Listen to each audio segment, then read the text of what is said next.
Pemirsa, hingga kini masa simpatisan Rizik Syihab masih bertahan di sejumlah titik tak jauh dari Pengadilan Negeri Jakarta Timur. Mereka bertahan sambil menunggu putusan Pengadilan Negeri Jakarta Timur.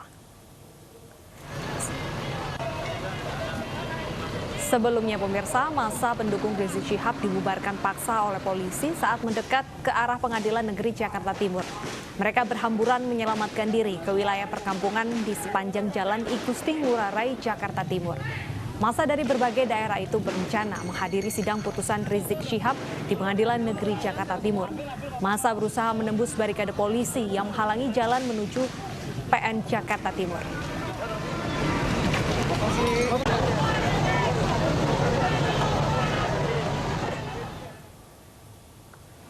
Kericuhan sempat terjadi karena massa yang berusaha datang ke Pengadilan Negeri Jakarta Timur dihalangi polisi. Bahkan polisi 3 kali menembakkan gas air mata ke arah massa sehingga massa berhamburan kabur dari massa kerumunan.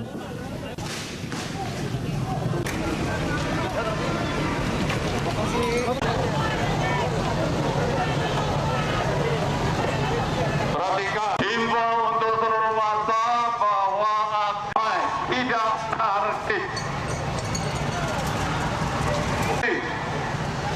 Apabila perwakilan untuk menyampaikan ingatkan bila maka silakan perwakilan menyampaikan aksi tidak baik. Mohon untuk sendiri.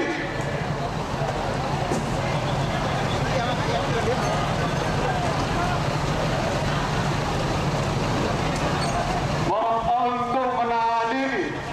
Tidak ada pelemparan. Ya pemirsa, sebelum ditembakkan gas air mata, massa pendukung Rizik Syihab ini telah terlebih dahulu melempari petugas dengan batu. Dan tanpa mengindahkan protokol kesehatan, mereka sempat memaksa untuk menerobos pengamanan dari pihak kepolisian untuk merapat ke Pengadilan Negeri Jakarta Timur. Untuk sidang sendiri sudah berlangsung sejak pukul 10 pagi dan pada hari ini Rizik Syihab akan dibacakan tuntutan atas kasus tes swab di Rumah Sakit Umi Bogor.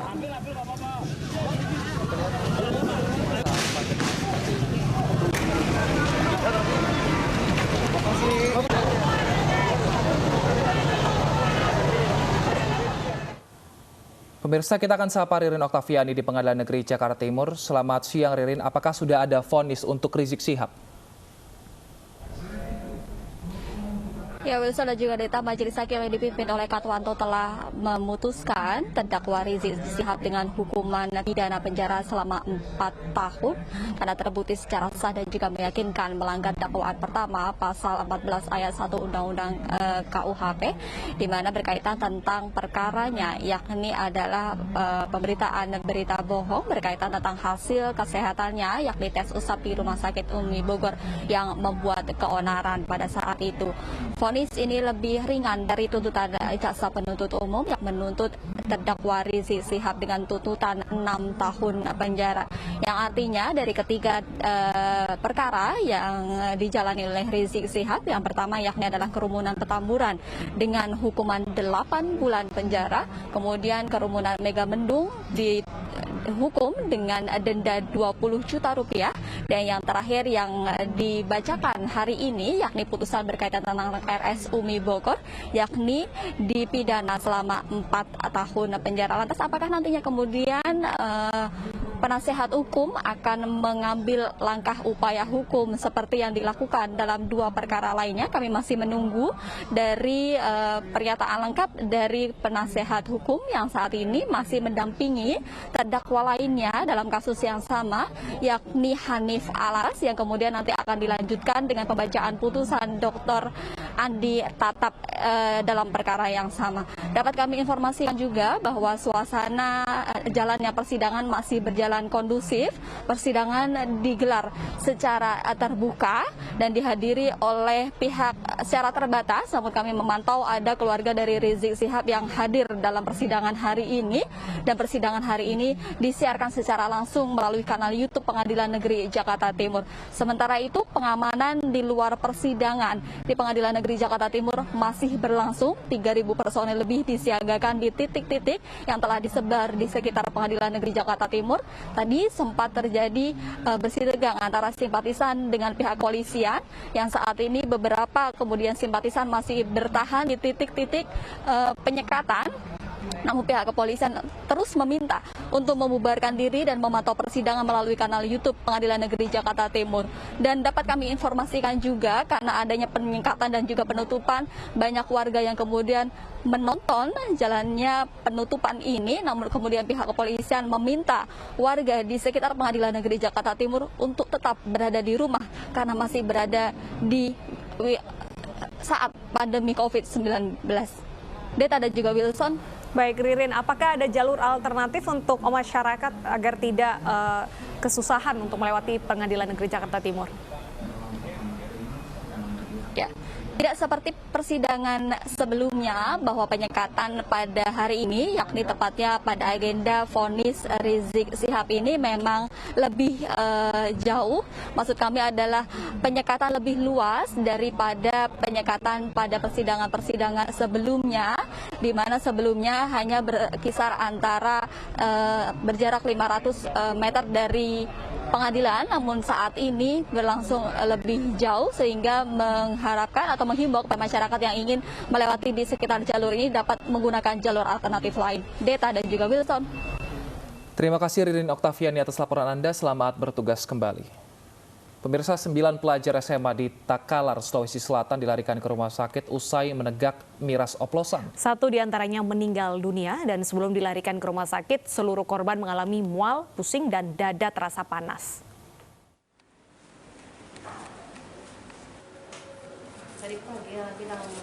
Pasca menenggak minuman keras oplosan, 8 remaja menjalani perawatan intensif di IGD Rumah Sakit Umum Daerah Pajo Ngadaengale, Kabupaten Takalar, Sulawesi Selatan. Korban mengalami pusing, mual, dan sakit pada bagian dada. Sementara 1 korban berinisial AL meninggal dunia dan telah dimakamkan di TPU setempat Selasa sore kemarin. Sebelum kejadian, 9 remaja pesta minuman keras yang dicampur dengan soda dan minuman berenergi.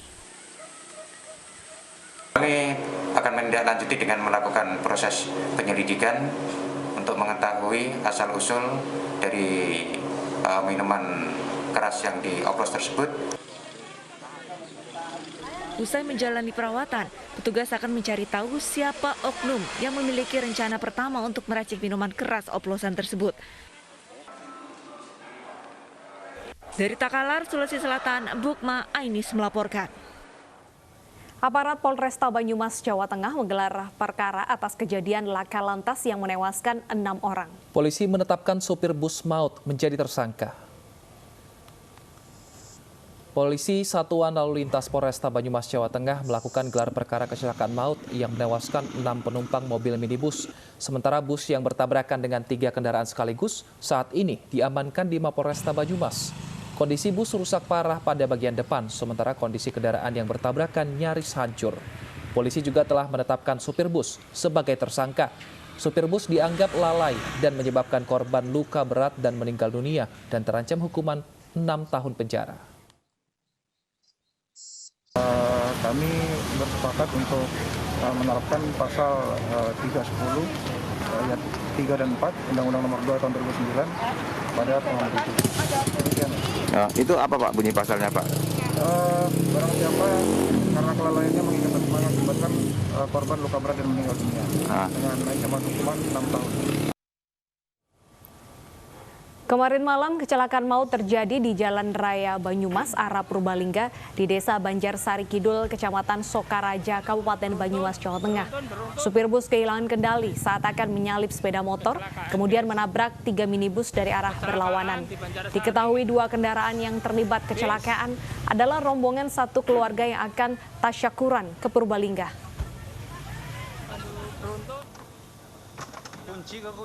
Sementara proses evakuasi korban di dalam minibus pun berlangsung dramatis. 6 penumpang terjepit di dalam mobil yang ringsek. Warga dan aparat yang berada di lokasi berusaha mengeluarkan seluruh penumpang. Naas ke-6 penumpang yang adalah 1 keluarga ini meninggal dunia.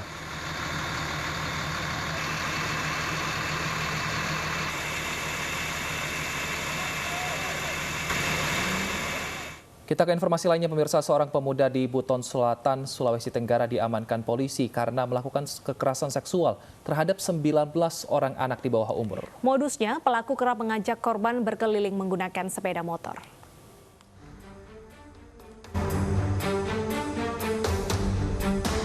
Pria berinisial FU, warga Desa Tira, Kabupaten Buton Selatan, Sulawesi Tenggara, ditangkap polisi setelah diduga melakukan kekerasan seksual terhadap anak di bawah umur berinisial DN.